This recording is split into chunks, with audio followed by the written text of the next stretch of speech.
All right, welcome back to another UNC basketball podcast here on TarHeelIllustrated.com. And if you're checking us out on our YouTube channel, Tar Heel Illustrated, I am THI publisher Andrew Jones, and joining me is our director of basketball recruiting and analyst, Mr.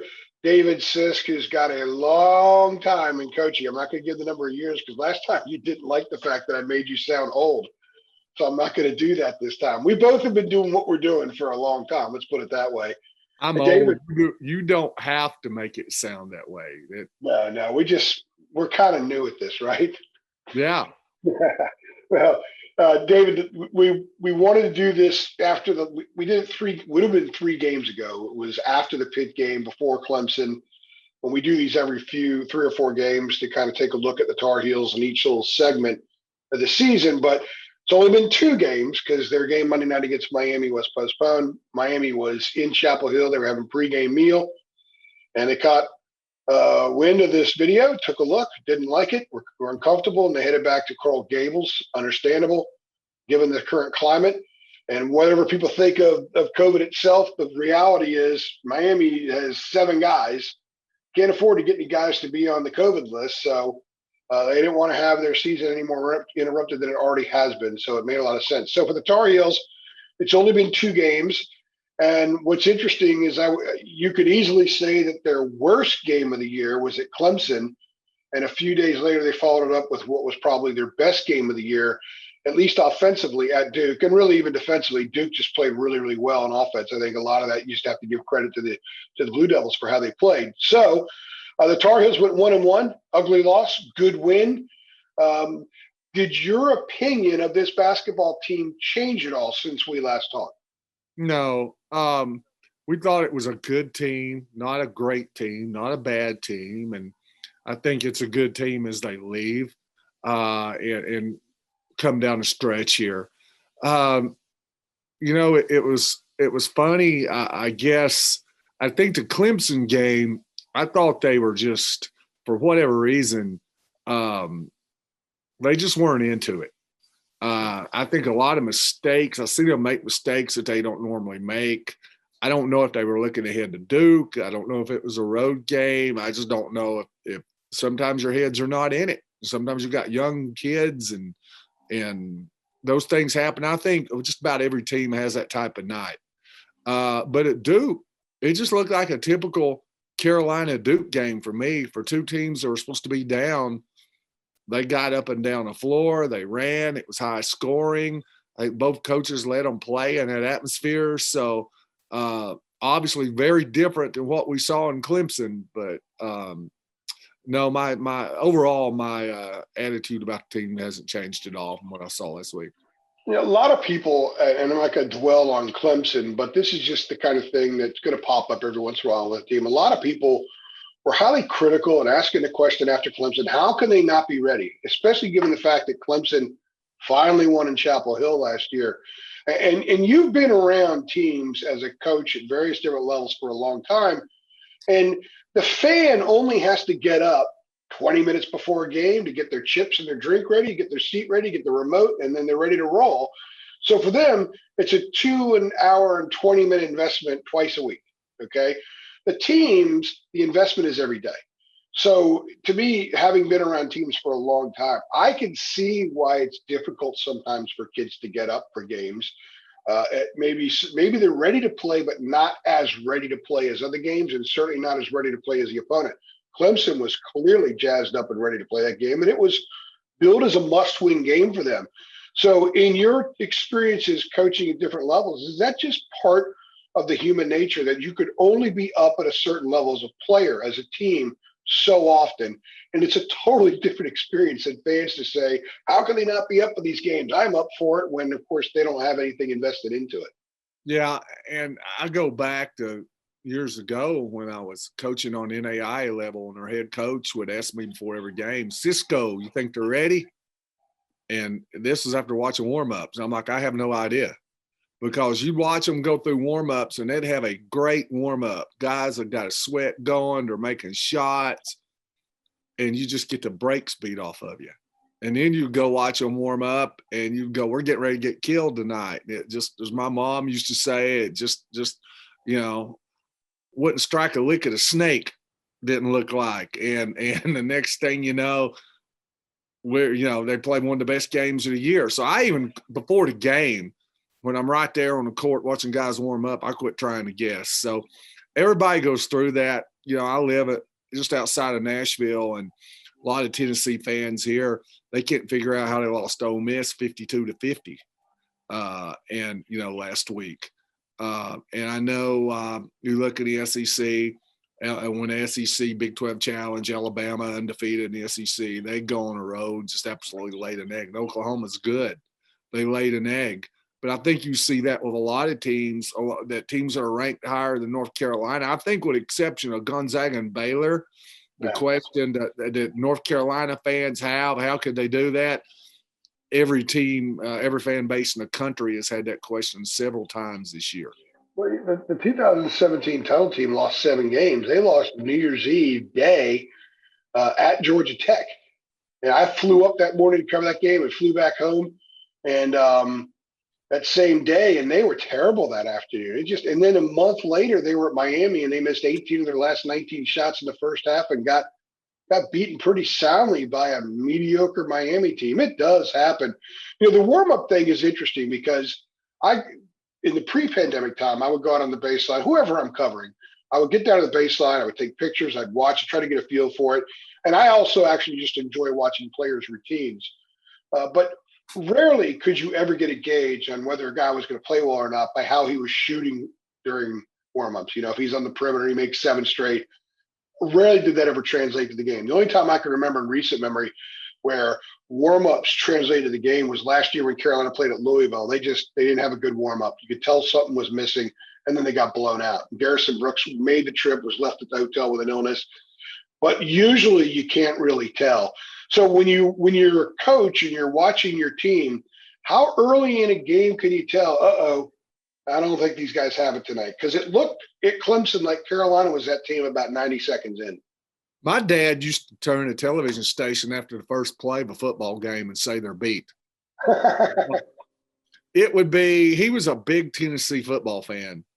And so they would play somebody, and they're playing Auburn or somebody. And so Auburn gets a 4-yard run right up the gut. It's 2nd and 6, and he'd go, they're beat. He turns the station. So 14 minutes and 55 seconds left to go in the first quarter.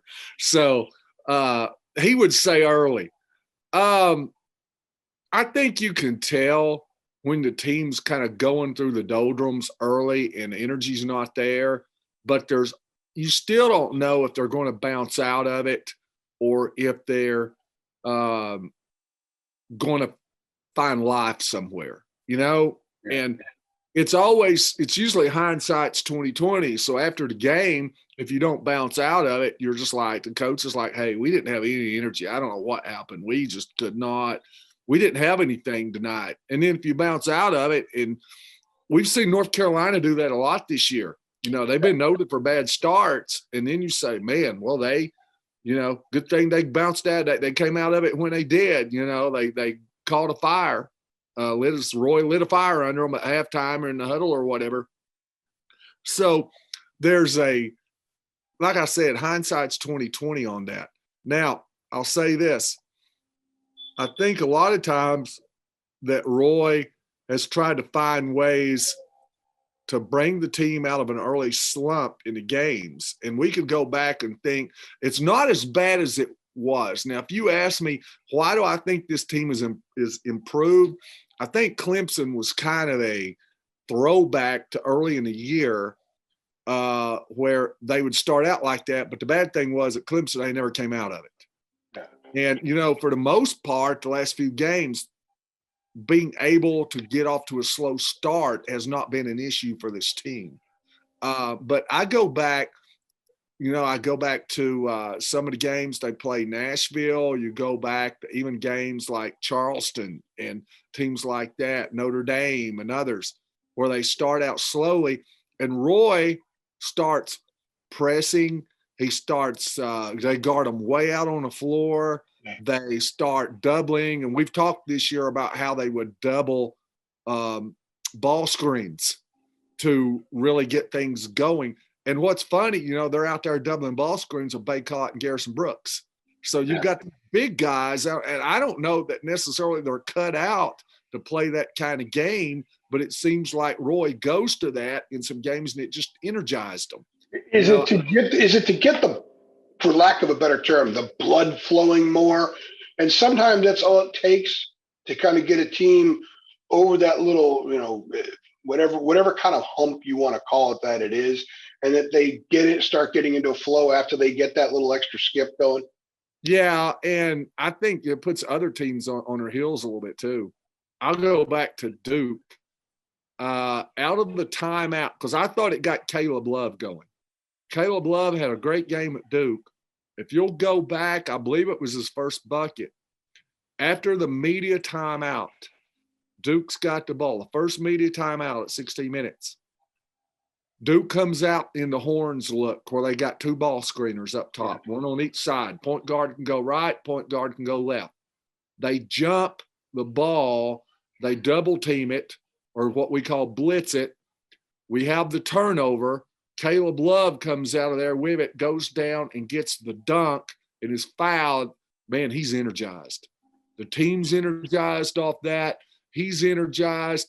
And I feel like that really got him going for the whole game, because at the 16-minute mark of the second half, man, he is on fire. Or the first half, he's on fire because of that. So even individually, little things like that and plays can just spike the players' energy and their level of play throughout the whole game. I'm glad you brought that up, because I want to talk about Caleb Love a little bit. We might also go ahead and do it right now. But one of the things I noticed from that, and I wasn't there because there was no media allowed at Cameron this year. I had to watch the game on TV, but even on TV, you could see folks. You could see and you could hear him scream after that dunk. Yeah. And when I see a freshman do that, when I don't recall him doing that at any other time this season, I see more of who he is coming out of whatever shell there was. And it has clearly been a process for him. There have been a lot of prongs to that process for him to get to where he is now, and he's going to continue moving forward. So when you see that kind of emotion, that kind of response by a kid who hasn't shown much so far this year, and he had it previously before he arrived, what does that tell you about it? Tells me it was Carolina Duke for one game. I mean, really, if he gets that dunk against, and I'm not trying to really talk down on anybody in ACC, but if he gets that dunk against Miami or Boston College or Pitt, is there the same fire? I mean, it's ESPN, it's the game in the country, the night game. Everybody's watching it, and it's that rivalry. So I think that was huge. But, I just think he's a player as he improves and he adjusts to the system. He adjusts to the college game. We've talked about his ceiling. We've talked about offensively his flair for the dramatic. He likes to make the tough plays. I don't think he's scared of the stage. He has that swagger. I think they call it a dog. I think he's got that dog mentality. Yeah, I think we've seen that lately, yeah. Yeah, and I just think in games like that, you can expect him to really have great showings. The thing that, and we've said this over, and I'm beating a dead horse on this, but admitting I'm wrong when I said I just didn't think he would be able to play the point. I thought it was RJ Davis, but Caleb has proven that he's the guy. I think we're starting to see now when he's out of the game, and I'm sitting over there and I'm like, all right, Roy, you might want to put him in here. You might want to put him in. He's been over there for a while. Put him in. And Roy knows what he's doing better than I do.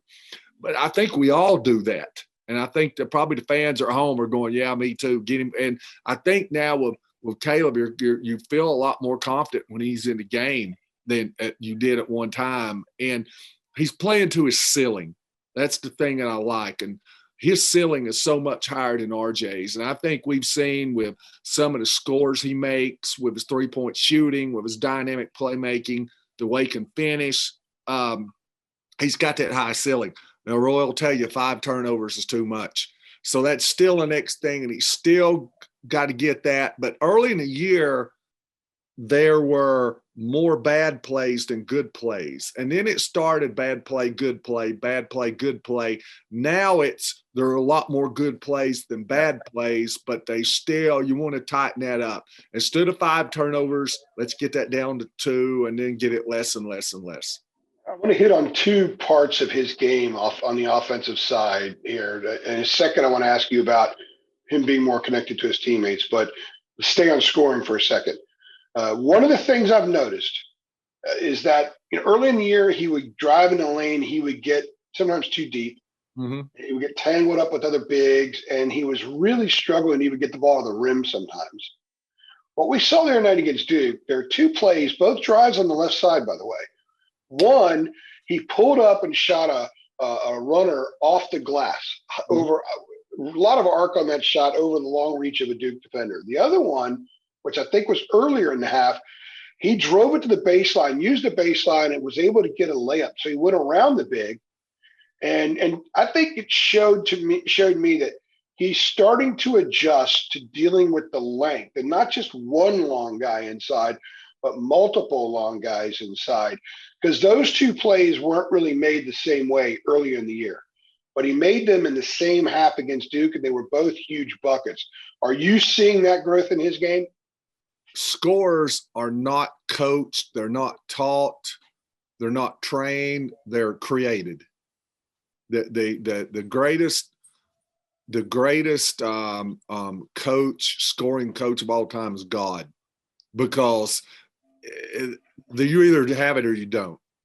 And if you saw him in high school, and like I said, just the degree of difficulty of the way he scored, and I really liked coming out of the draft a couple of years ago, and I know Carolina fans won't like this, but I remember watching Jason Tatum in his first summer league, and he was making really tough shots. And I thought he relied too much on tough shots when he didn't have to.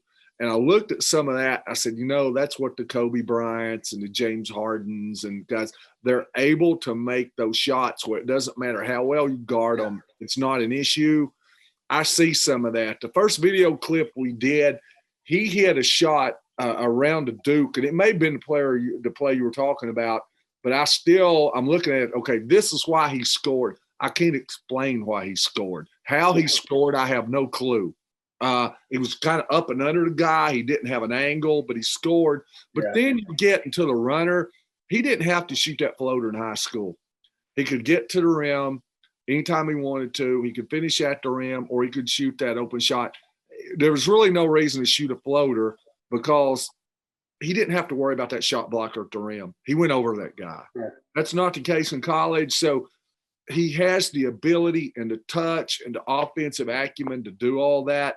He just didn't have to. So that floater, yes, he can make it, but that's something he's gotten more used to. And I think that's the overall story of his game in college. He has the talent for this. He has the God-given ability for this, but he's doing it in ways that he's never had to do it before. So there was an adjustment period. Yeah, I asked him about that after the game, about, pulling up, hitting that floater, and just learning how to deal with the length. And other Carolina players have said this past, he very quickly responded by saying, Coach doesn't like floaters. Mm-hmm. And Roy doesn't like floaters. However, if you can hit them consistently, he's okay with it. When Justin Jackson was a freshman, Roy used to constantly talk about, well, Justin loves those 8-foot floaters, those 10-foot floaters, and dadgummit, he's got better to make these things, or I'm not going to let him take them. And then Cam Johnson came in, and he had a floater in his game, and Roy was like, look, he ain't going to take it if he doesn't make it. So you're a coach. There's some shots that coaches don't like, but there are some kids that it has to become a part of who they are. Has to become a part of their game. And I would think Caleb at 6'4", who loves to get in the lane, a floater is going to have to become a regular part of his repertoire, don't you think? Yeah, it will be. And it's something as he gets into the pros that he'll have to shoot.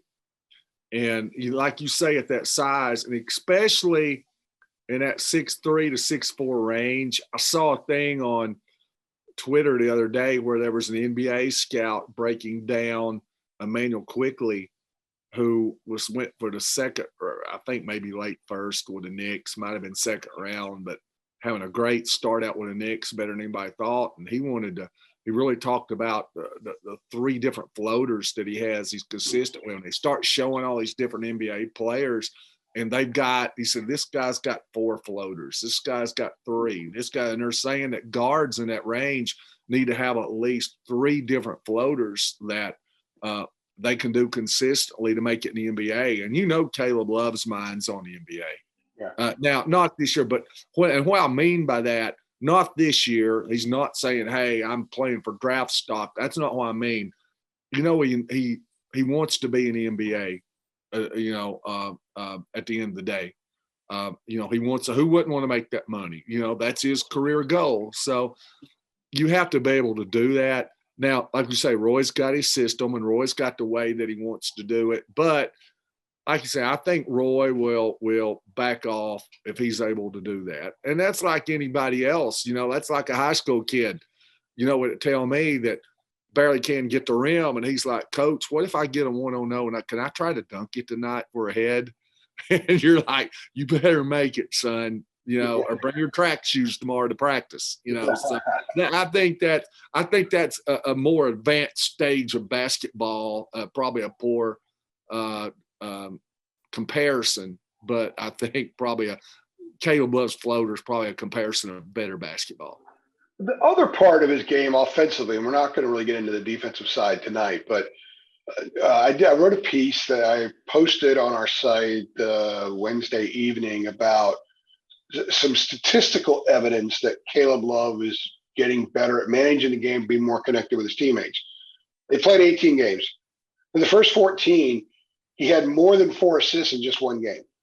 And he had 6 in the win over Kentucky, which is less and less impressive every time. Although that was such a heartbreaking loss for them the other night. However, since then, in the last 4 games, he's had 5 or more 3 times. He had and then he had 1 against Clemson. Everybody was awful that night, but he went 7 assists.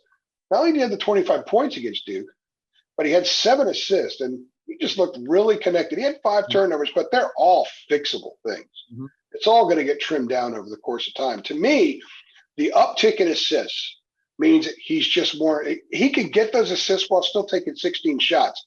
That tells me he's a guy that is learning to understand where his teammates are supposed to be.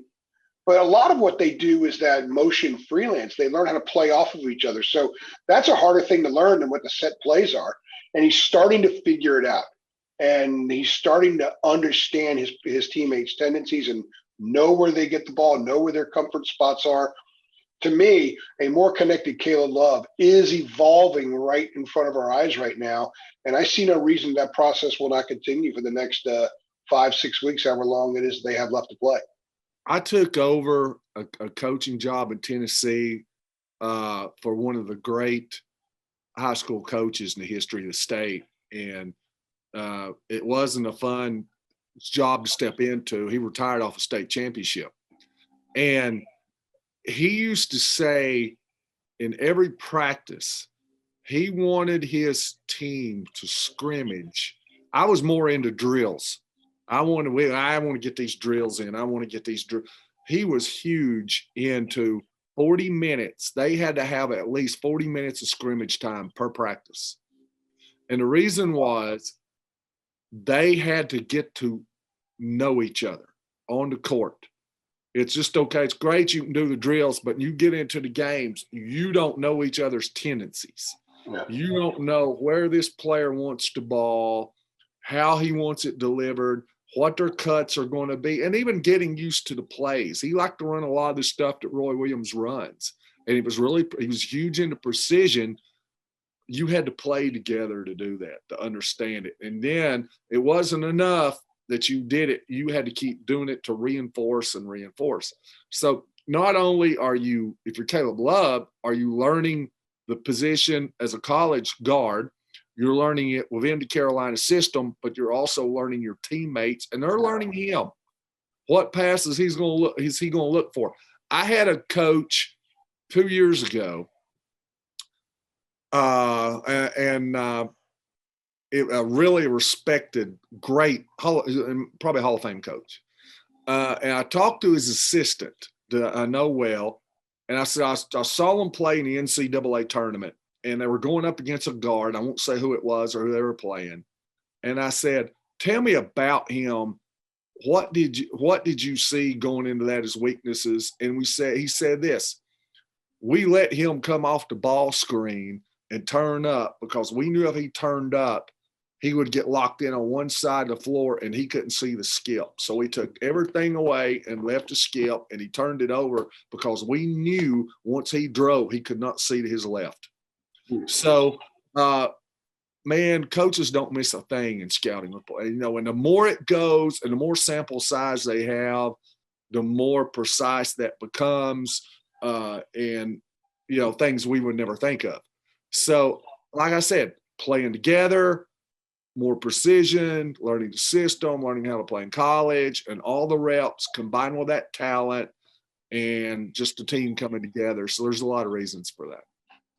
Garrison Brooks was the defensive player of the game for Carolina. They hand that out most games. They didn't after it was the NC State game in December because nobody played well. But you and I have talked a lot about Garrison with the camera on and with it off. And some of the things I told you that we weren't seeing early from Garrison had been a part of his game the first 3 years at Carolina. One of them being a pretty good defensive player.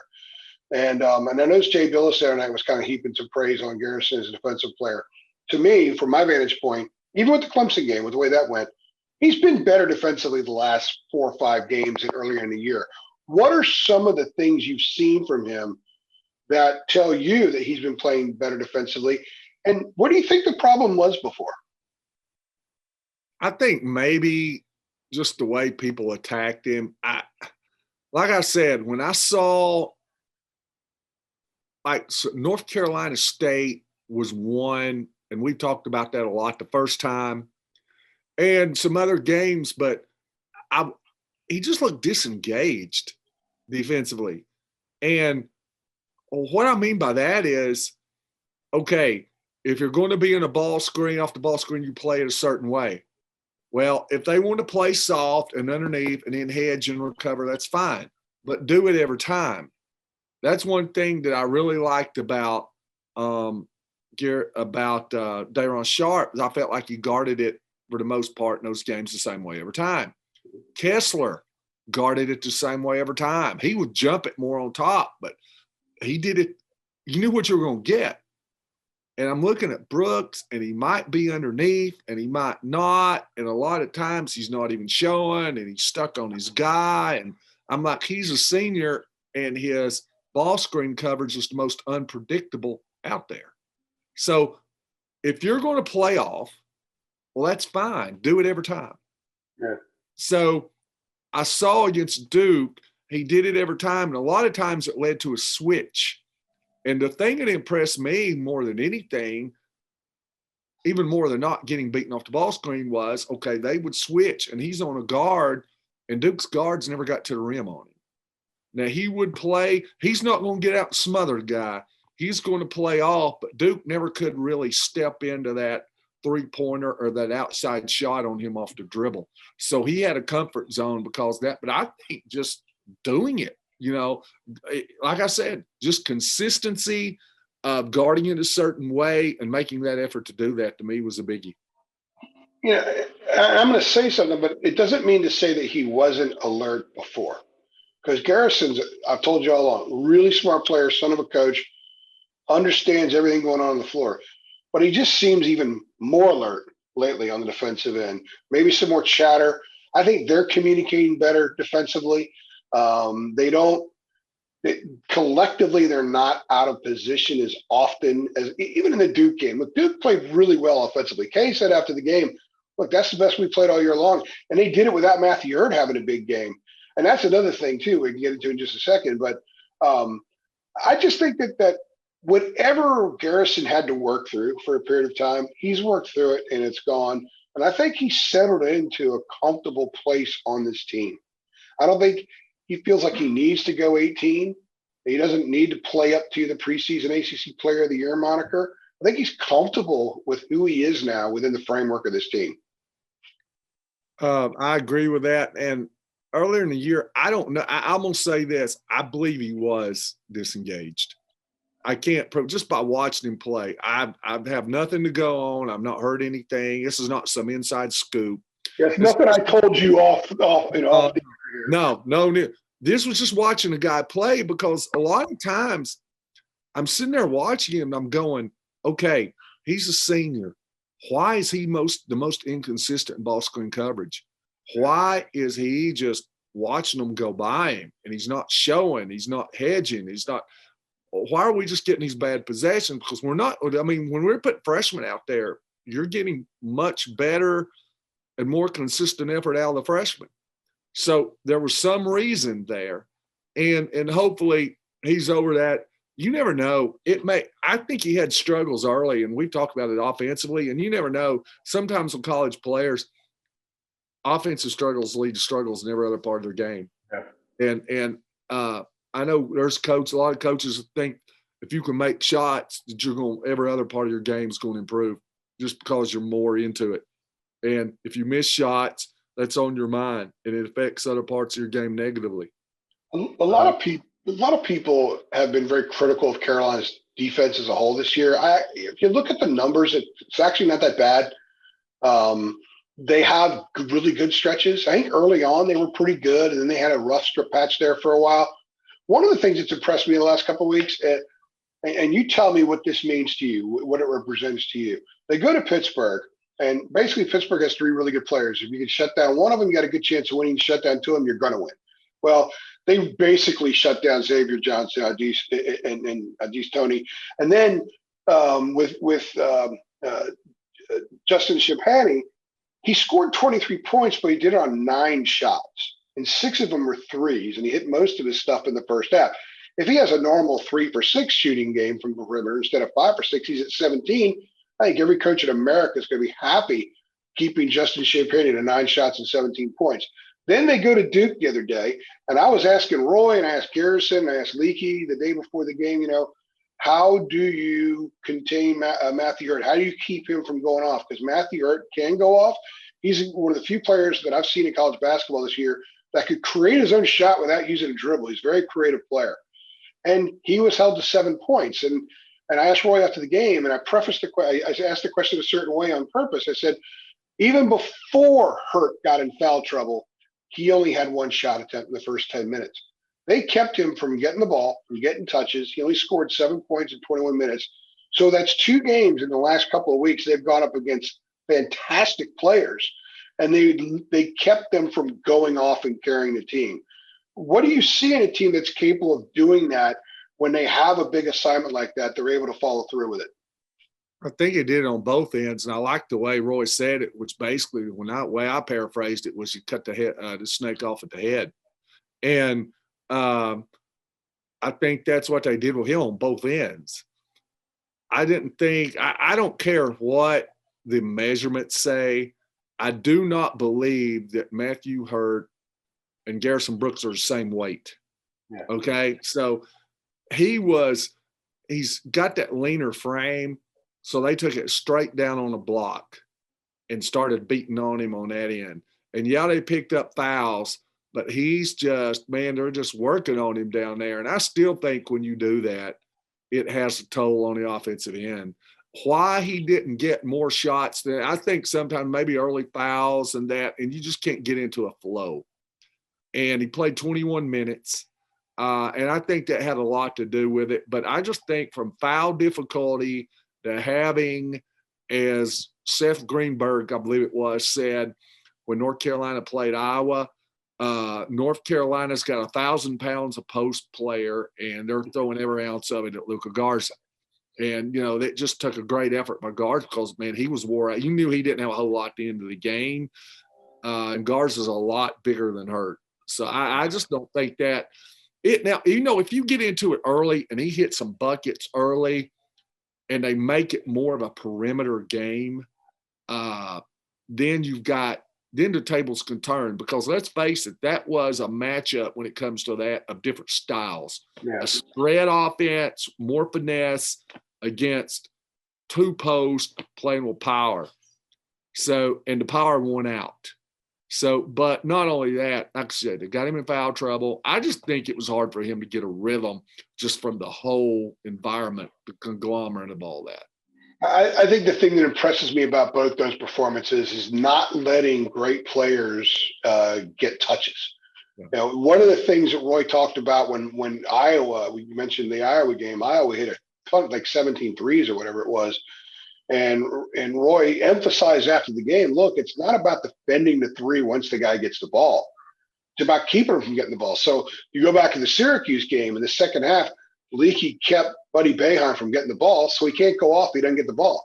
They kept Champagny down to 9 shots, so he couldn't go 35. If he would have gone for 35 instead of 23, maybe Pitt wins that game, and then they keep Hurt from getting the ball. I think that's a good sign. Difference. You're trying to deny out on a perimeter, like you say. I can see if you're denying, if you got Caleb Love on somebody, okay, on a guard. I can see if you've got Leaky Black. Those are long, athletic guys.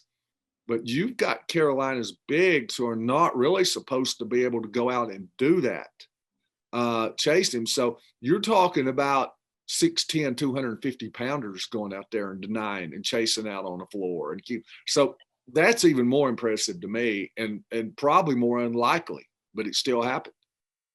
Carolina's won 7 out of 9, I believe, right now. It's 7 out of 9, I think, or 6 out of 8. It's 6 out of 8, 7 out of 9, that range. And they certainly could have used the Miami game. They would have gotten to 13-6. They more than likely would have beat Miami, although Miami would have put up a fight. Larinagas teams do that. And now they enter into a 3-game stretch, which I think can be defining. They go to Charlottesville this weekend. They haven't hit the 50-point mark the last 3 times they've been there. And you go back, they've lost 6 in a row there. And you go back to the last 7 times they've been there, they're averaging 54 points a game. And that includes 2012, probably the best team in the country that year, them or Kentucky, until Kendall Marshall got hurt. 2016 lost to the national title. 16 actually didn't go there. 17 went there.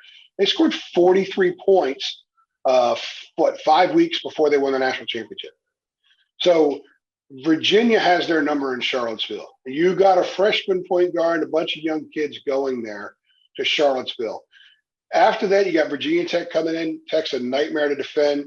Luma is a really, really good player that no one knew who he was 3 months ago. And then you got Louisville coming out of a pause. Apparently Louisville's getting a lot healthier. They're big. They could play Carolina's big game a little bit. When you look at these 3 games and what you've seen from Carolina, how big is this stretch? How defining of a stretch do you think this can be for them? Well, it's huge. And like you say, even Miami, you want to pad that resume as much as you can, obviously. Going into the Duke game, was it Joe Lenardi's? Weren't they like the last 4 in or somewhere around there? Yeah, like 11 seed, I think. That tells you right there. There's not a big window. Yeah. So you would really like to kind of piggyback off that Duke win and how a Miami win and win 2 in a row, because like you say, it gets tough. I looked at it, looking at the schedule, there's so many games that they have coming up that could go either way. Yeah. You would have to think that they're a substantial underdog when they go to Virginia. Yeah. And then you would have to think if they play Boston College, but most those games like Florida State coming to Chapel Hill, Louisville coming to Chapel Hill, Virginia Tech, those are games that could go either way. And, they're going to have a lot of those. If you look at Ken Palm and he's got those, percentages to win, and there's a 58% chance that they win, or a 62 or a 50. ESPN does that too. So you look at that, you're like, man, you got games here that could go either way. Yeah. So that was big. The Virginia game, just to kind of focus on that one, that being the next one, I guess the thing that kind of makes you nervous, I guess we all thought it when they go to Clemson to score 50 as well. It could be a long night going to Charlottesville. Yeah. So, and Coach Williams is pounding that at them every opportunity he gets, that they can't let that happen again. And he's probably using that as huge motivation. They're probably tired of hearing it, how they scored 50 at Clemson, and Virginia's probably a better defensive team than Clemson, and will that style and everything else, that they want to make it a root canal. I also think that what Virginia can do offensively can give them some trouble. I don't know anybody in the league that can guard Jay Huff on a regular basis because his ability to step out and not just shoot from the outside, but he's a really good passer. And then Kie Clark has got eyes in the back of his head. He's going to be a motor that I'm not sure Caleb has gone up against that kind of motor this year.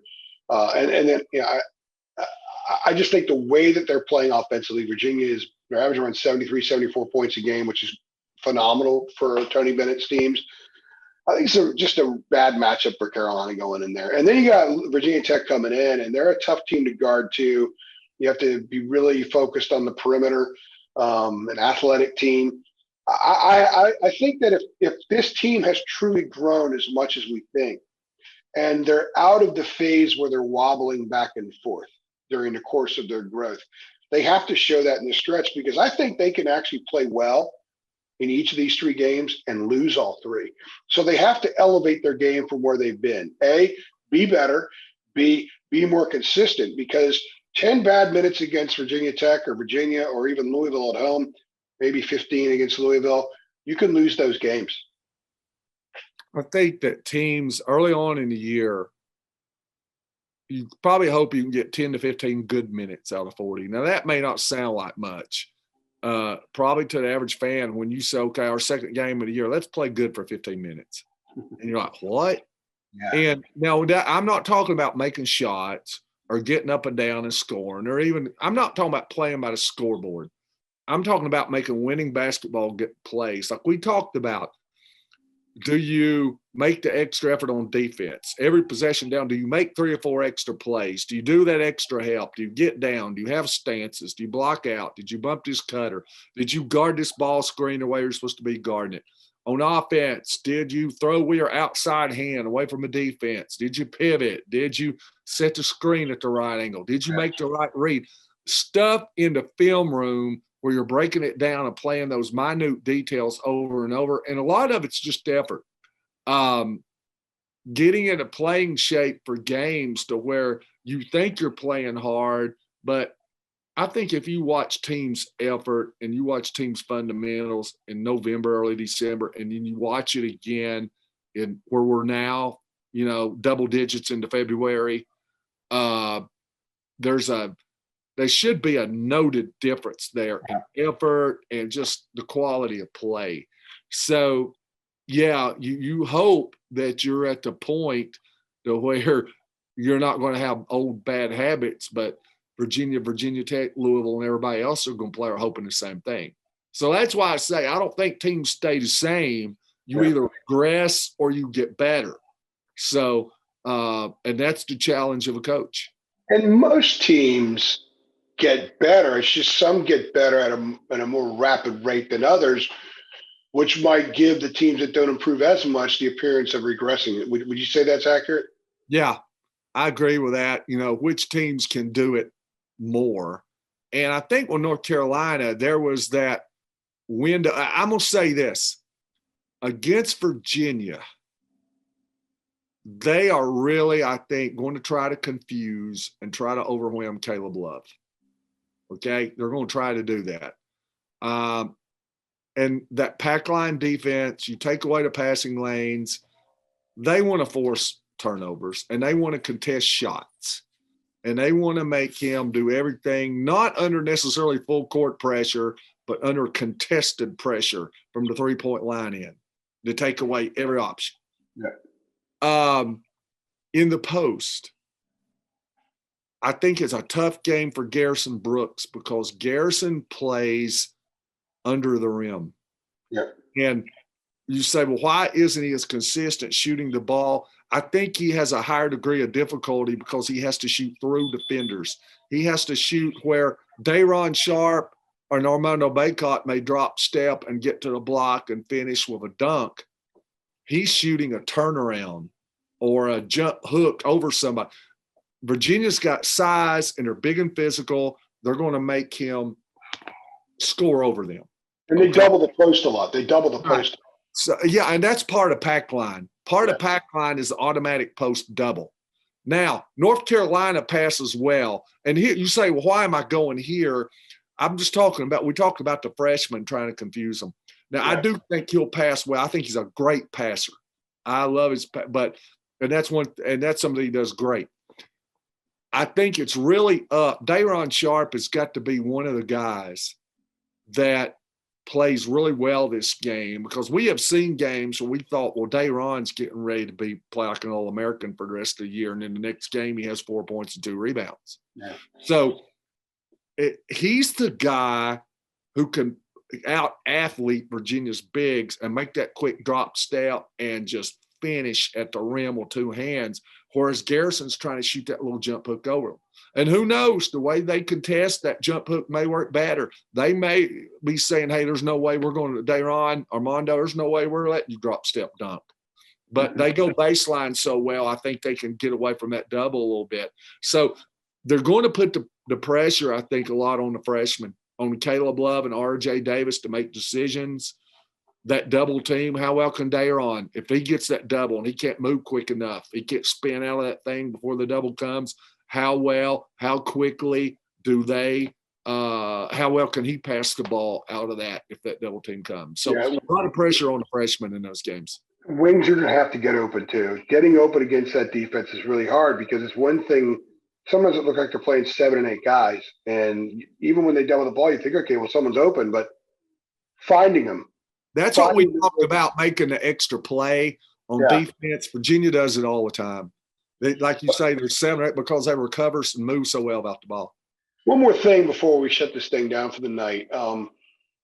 Looking at not just at these 3 games, but just moving forward. If you're just strictly looking at, okay, I want to see a certain area of this team improve. What part of this team must get considerably better do you think it can improve over the next few weeks as they gear toward March that will help them go up a notch as far as being a better team at another level?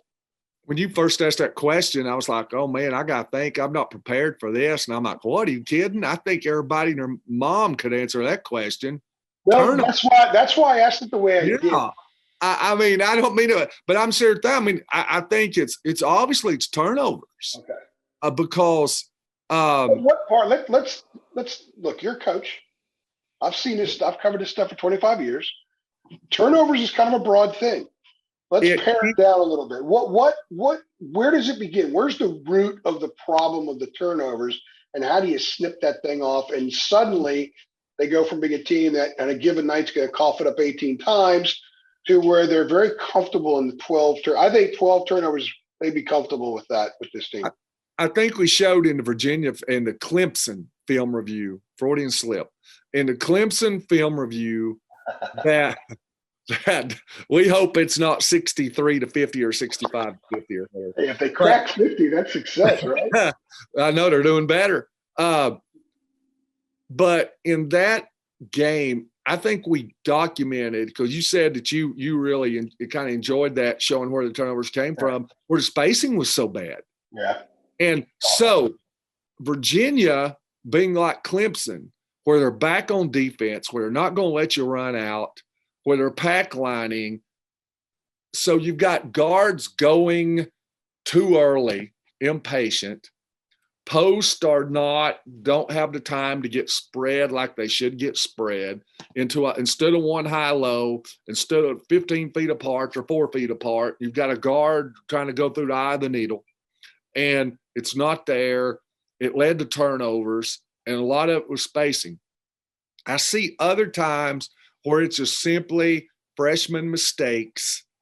And one thing I've noticed, I even noticed early about Caleb Love, if Caleb Love made a great pass or got an assist, it was usually going to be followed by a turnover, because, like I said, the guy said one time he wants to be the groom at every wedding, the corpse at every funeral. So he wants to make that big play. And I noticed that a lot. After assist, they come down and try to hit that home run instead of the single that wasn't there. Virginia and those teams are going to test your patience. So that's the huge thing. And then I think sometimes you're just going to make turnovers because you make turnovers. But now here's the thing. For North Carolina, it's not being like, we got to be fair about this. If you watch this show, we would think all the turnovers are coming from Caleb Love or RJ Davis. man, this thing is spread across the board. I've been disturbed how many turnovers the post have made. You look at if you look at the box scores after a game, and let's say North Carolina has 17 turnovers, 16 turnovers. You look at the starting five, and every starter, all three guards, both posts, have at least 2 turnovers. So, and it's spread across the board. So there's a lot of things that go into that from the bigs. And so, man, you just got to get a handle on that. But the big thing, I think, of why it hurts the team, because I think it's to the point now where it stops runs. Because I think this team has got to the point where they can shoot the ball and they can score. They've gotten much better at that. And sometimes we've seen games where the biggest problem's been themselves. So if they can get that where they can get shots at the rim, more times than not, they put the ball in the hole. So spacing, movement, making yourself more available, which we usually use that term in the post, but it applies all over the floor. That's where I thought you were going to go. And I was thinking about that Clemson write-up, because people think of turnovers. They think of dribbling the ball off the foot or making a bad pass, but there's so much more that goes into it, as you identified in that game. And it would tell me that, when they're struggling, they look very stagnant. They look like they're playing in sand. And when they're not struggling, it looks like they're playing in sneakers on a nice, fresh new basketball court. I'll give you an example. And this is the thing. If you say, okay, name me a type of play where you saw this more than anything else. North Carolina runs to high-low. So you say, what's the high-low? Okay, you've got 2 posts. You've got a point guard, 2 wings, both blocks, low blocks. You've got 2 posts. So the ball's passed to the wing. They're trying to enter the ball to the ball side post. So the other low post fills up to the top, to the high post, the foul line, 3-point line. He brings his defender with him to take away the double team. But what they also do, they're able to hit the high post with a pass, and then he makes the entry pass from the top that makes it harder to double. Now, that's what North Carolina is going to try to do to Virginia. And I'm just always interested to see how Virginia double teams against a high-low, because you're not supposed to be able to do that. Yeah. So that's a great cat and mouse. That'll be interesting. If it's doable, a guy like Jay Huff might be able to make it somewhat doable with his length and how he economizes his movement in the lane. What I was going to go to with the Clemson game, though, instead, North Carolina is good with their precision about ball goes to the wing. Sometimes they'll ball screen and fill and replace. Sometimes they just hit the high post on a pass from the wing. But they're really, really good. That's their staple play. They know how to run it. But for whatever reason, the guards were taken off with a dribble from the wing to the foul line to the middle. So if I've got the ball on my right wing, I can go right hand to the baseline, or I can go left hand to the top of the lane, and that way in. They're choosing the top of the lane while the other post is cutting up, and you got a guy on the low block. And like I said, they're just running together. And why the guards didn't wait on the high post to fill, I have no idea. I've not seen them take off like that, just with no patience, with no rhyme or reason, to just take off with a dribble, because that's not been like them in the flow of the offense. I hope we can attribute that to a bad night. I don't know why they did it. It was out of their character. I don't know what led to it, but that's something they can't do, at Virginia and some of these other games. They're going to need to be patient Saturday, while also not being too patient. You don't want to be too passive. A lot of people associate patience with being passive, and that's not really the thing. And they also have to anticipate really well and anticipate properly, because Virginia goats you into making mistakes a lot. And that's going to be, to me, the story of the game going into is going to be, how does Caleb Love play? If he plays really well, Carolina's got a chance to go out there with a win. I think every game they have moving forward, he doesn't have to be like he was at Duke. But if he could be 17 without taking way too many shots, and if he could have more assists and turnovers, I think they're going to be in position to win just about every game they play moving forward. They play the true pack line defense. Yeah. You'll hear a lot of teams say that they play the pack line, and a lot of people look at it and say, okay, if they're just walling off the paint, they're in the pack line. But the pack line's this: you're really pressuring the ball, and then you basically got 8 feet in the paint for another 4. How well you recover, they do really well on their closeouts to recover there on the skips. Can North Carolina move it? They're going to have to knock down some threes.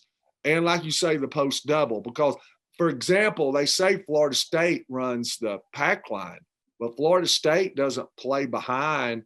They play they front everything. Yeah. And now the pack line will front too and double, but Leonard Hamilton's almost like a zone type of front that he does, where you're not, if this chair is the offensive player and I'm the defensive player, he's not like that. He's turned like this up the lane. It's really weird. And then they'll have a player in help with his back along the baseline. So they're basically at an angle like this hand's in front, this runs along the side, and you've got the post in the middle, and it's very different. But Virginia, it's automatic. They've got the front, and then they're going to double. So they run, and that's the way the pack line, his dad, I guess, came up with it, Dick Bennett. So, they're as true to it as anybody.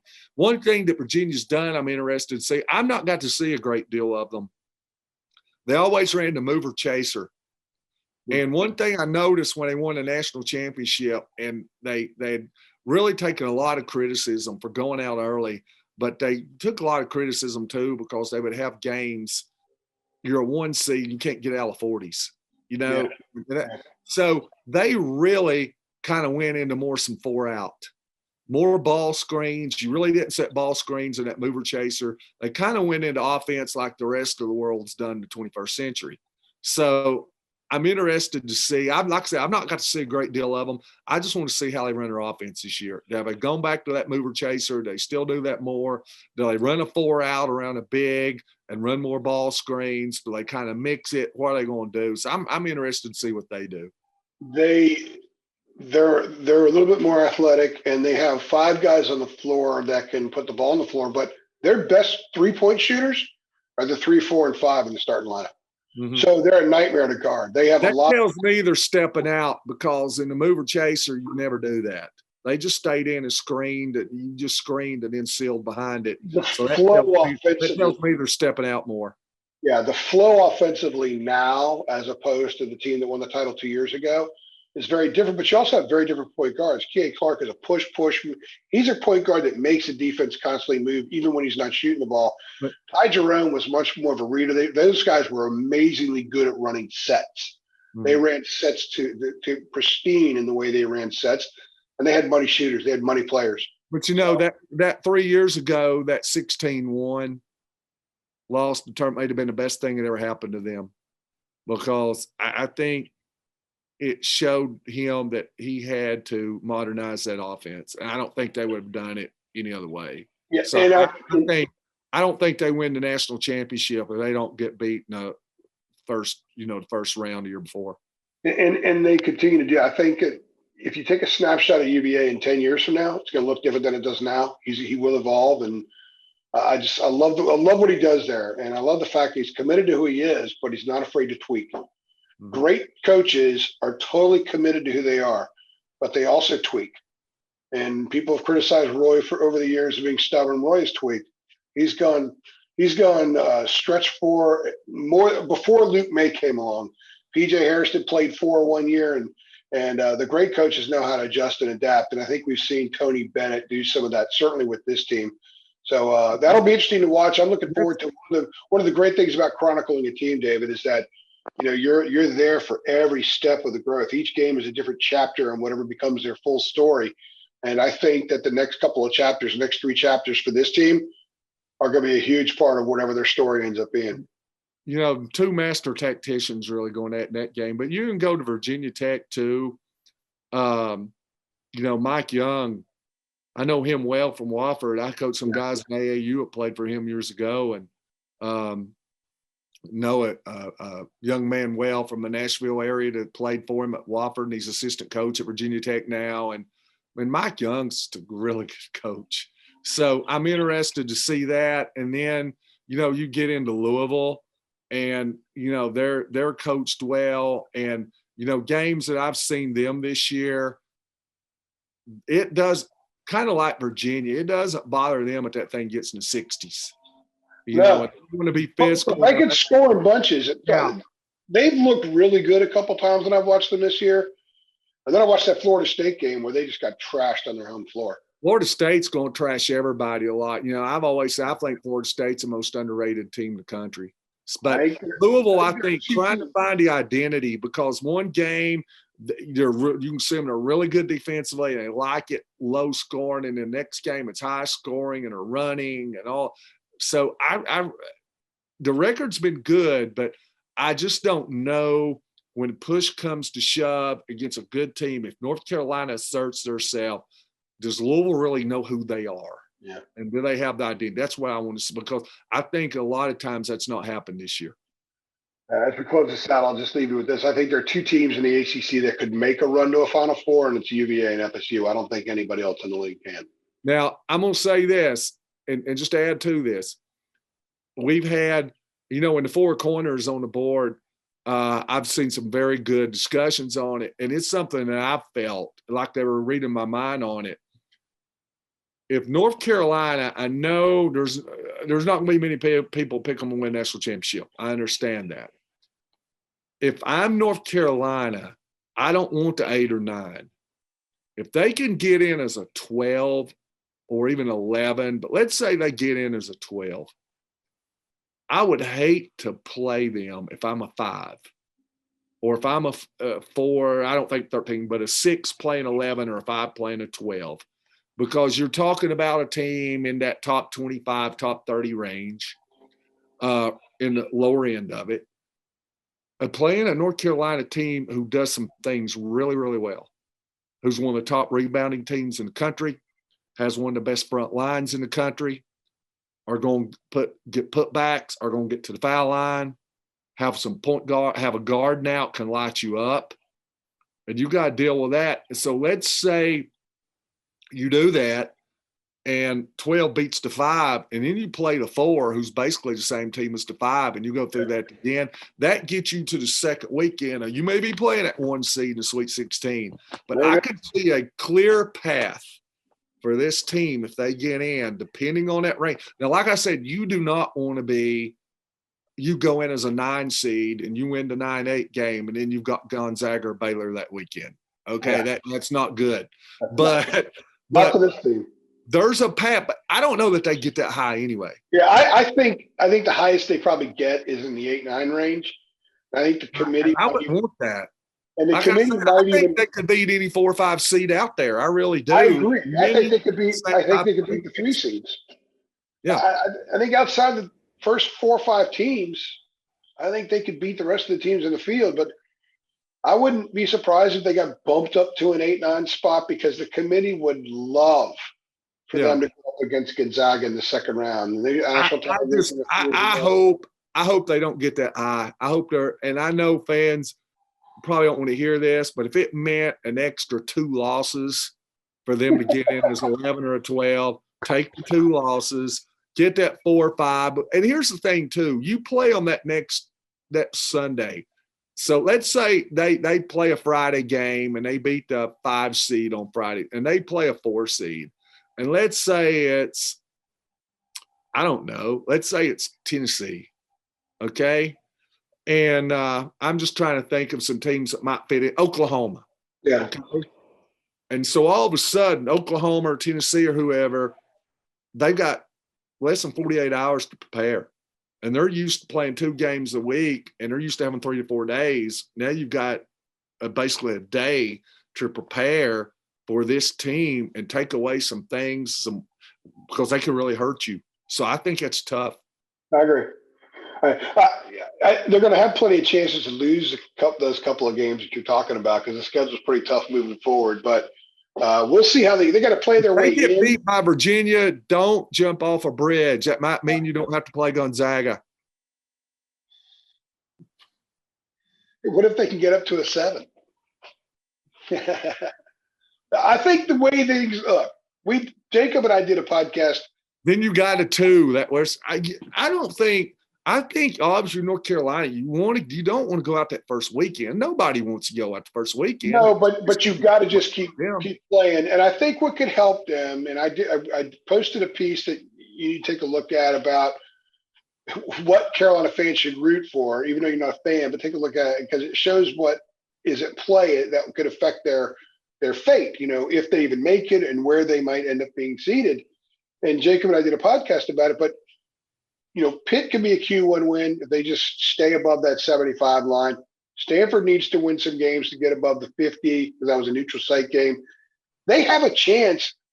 Right now, they have one Q1 win. It's over Pitt, who's number 74, and it was on the road. So they're top 75, so it's a Q1 win. But they have a chance in 3 weeks from now, have like 4 or 5, 6 Q1 wins. And if they've got 4 or 5 Q1 wins and they're at the 17, 18 win mark, and they've been trending really well for a while, they have a chance to even be above I think you're going to end up in the 8-9 range. But they have a chance to even go above that because a lot of other teams are going to lose. I'm one of those guys that's sitting at the poker table trying to guess what everybody else's hand is.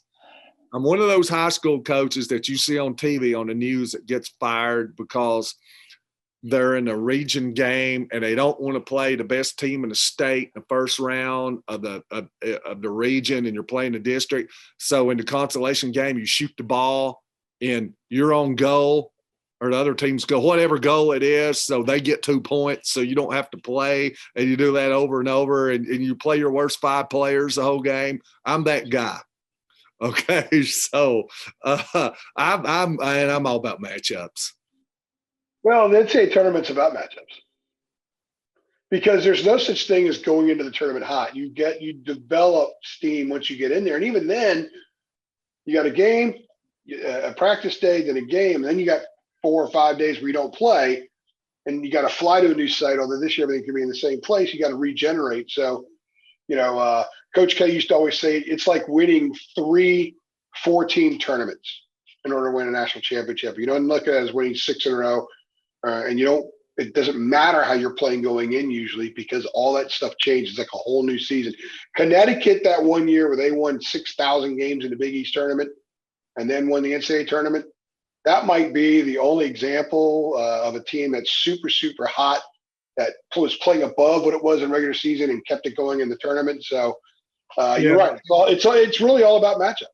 And, I guess you could look at too, North Carolina's history. They've had a long history of that first weekend or that second weekend playing one of the best teams in the tournament that maybe been a lot of people's favorite, knocking them off. I remember almost 30 years ago in Thompson Bowling Arena in Knoxville, it's the first weekend, and the Georgia Tech team had Dennis Scott, Malcolm Mackey. They're playing LSU, and I remember being at that game that had Shaq and Chris Jackson and all those. And Georgia Tech beat them. And I remember them announcing the score. There weren't a whole lot of people in the gym there.